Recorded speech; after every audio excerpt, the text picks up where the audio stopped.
People have been playing games with shuttlecocks for millennia. In the mid-19th century, the British created the game badminton, in which players hit a shuttlecock back and forth over a net.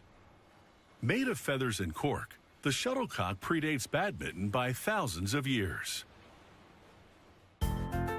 Many people are familiar with the plastic shuttlecocks used for badminton games in backyards everywhere.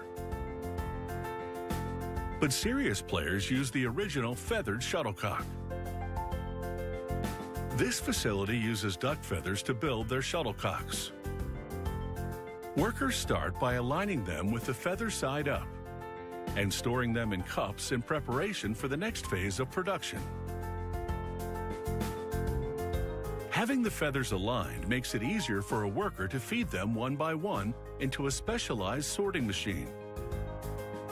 This device has 26 different sensors that measure each feather. The feathers must be a specific size and have a precise angle. The machine sorts feathers of the same size and angle into different bins.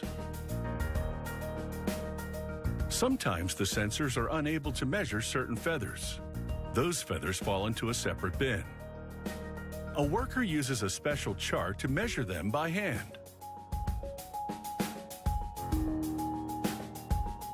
The tips of these shuttlecocks are made of cork and synthetic foam covered with white leather. It's time to start assembling the shuttlecocks. Each shuttlecock has 16 feathers, which must all be precisely the same length. The punching machine begins the assembly process. It starts by punching 16 holes in the perimeter of the shuttlecock tip.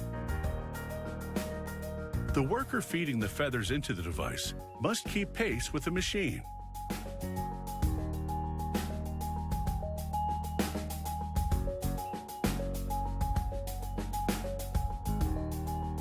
A worker uses flat-nosed pliers to adjust the angle of each feather. She then places the shuttlecocks inside a miniature wind tunnel to see if they're properly balanced. On some shuttlecocks, each feather might have a slightly different angle to maximize balance. Once the angle of the feathers has been adjusted, they're transferred to a machine that applies a bead of glue around the interior perimeter of the shuttlecock tip. This secures the feathers in place.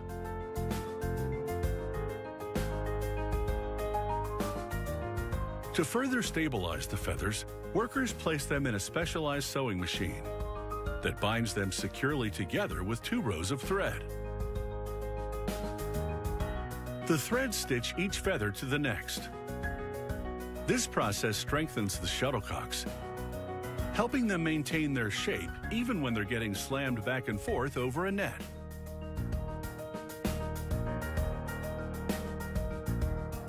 When the machine is finished stitching a shuttlecock, a worker ties off the thread to keep it from unraveling and cuts off the excess. Finally, she evens out the thread rows. With the threads in place, the shuttlecocks must undergo a final tuning. A worker once again adjusts the feathers to ensure proper balance. A machine applies glue to the threads on the shuttlecock, locking them in place to give them the necessary rigidity. The thread is made to quickly absorb glue.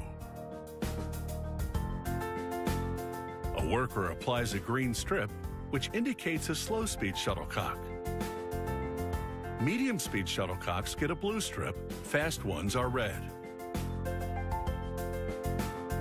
It's time for quality control testing. A machine equipped with a racket-like arm fires the shuttlecocks to a waiting worker. Shuttlecocks can travel at speeds as high as 300 feet a second. That's twice as fast as a pitcher can throw a baseball. Once the shuttlecocks have passed the quality control test, a worker inserts 12 at a time into long cardboard tubes, similar to those used to hold tennis balls. With 16 feathers, it's no wonder the shuttlecock is also known as a birdie.